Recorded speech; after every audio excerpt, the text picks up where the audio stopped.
सूक्ष्म लोकों से जो भी नकारात्मक ऊर्जा आ रही है, क्या वो शरीर को प्रभावित करती है? हाँ, करती है, लेकिन अगर आप शुद्ध हैं तो कुछ नहीं होगा। फिर जैसे कमल जो है कीचड़ में खिलता है, लेकिन कीचड़ उसको छू नहीं सकता क्योंकि वो शुद्ध है। इसी तरह से आप किसी भी तरह के वातावरण में हो, यदि आप में शुद्धि है तो आपको कुछ प्रभाव नहीं पड़ता।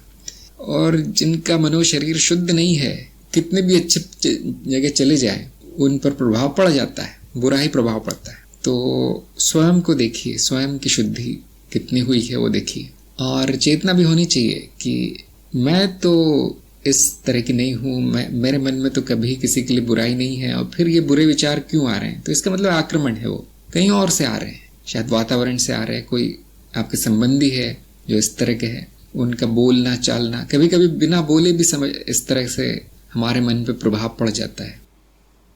और सूक्ष्म प्रभाव भी पड़ रहे हैं, जिनके बारे में उन्हीं को ज्ञान होगा जिनकी सूक्ष्म इंद्रियां सक्रिय है, जिनमें संवेदन इतना बढ़ गया है कि सूक्ष्म अवस्था पहुंच गया है, उनको ये पता चलेगा। लेकिन अगर नहीं तो भी पता करने के बहुत से उपाय है कि मेरा सूक्ष्म वातावरण सही नहीं है। जिस तरह से स्थूल वातावरण अशुद्ध हो सकता है, सूक्ष्म वातावरण भी अशुद्ध हो सकता है।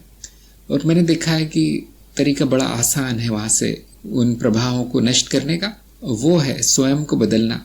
और किसी को नहीं बदल सकते आप, वो तो समुद्र है नाद का, वहां से तो आता रहेगा कुछ ना कुछ, आप बदल सकते। जैसे आपका रेडियो है, वो बुरा स्टेशन भी पकड़ सकता है, जहाँ पे शोर मच रहा है, जहाँ पे कुछ बकवास चल रही है, और आप उसका डायल घुमा दे तो अच्छा स्टेशन भी पकड़ सकते। वही रेडियो, कहाँ बदलाव हुआ है? क्या हमने वो रेडियो स्टेशन जाके उस बंदे को चुप कर दिया है कि चुप रहो तुम, मुझे नहीं सुनना तुम्हारा?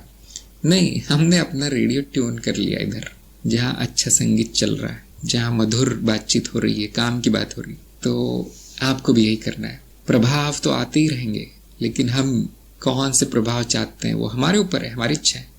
तो ज्ञान मार्ग में साधक को स्वयं को बदल के गुरु क्षेत्र से प्रभाव लेना शुरू कर देना है। बुरे प्रभाव छोड़कर अच्छे प्रभाव लेना शुरू कर देना। प्रभाव तो रहेंगे, कुछ ना कुछ तो रहेगा, तो स्वयं को बदलना है। और अगर आपका मन अच्छा है तो शरीर भी अच्छा रहेगा।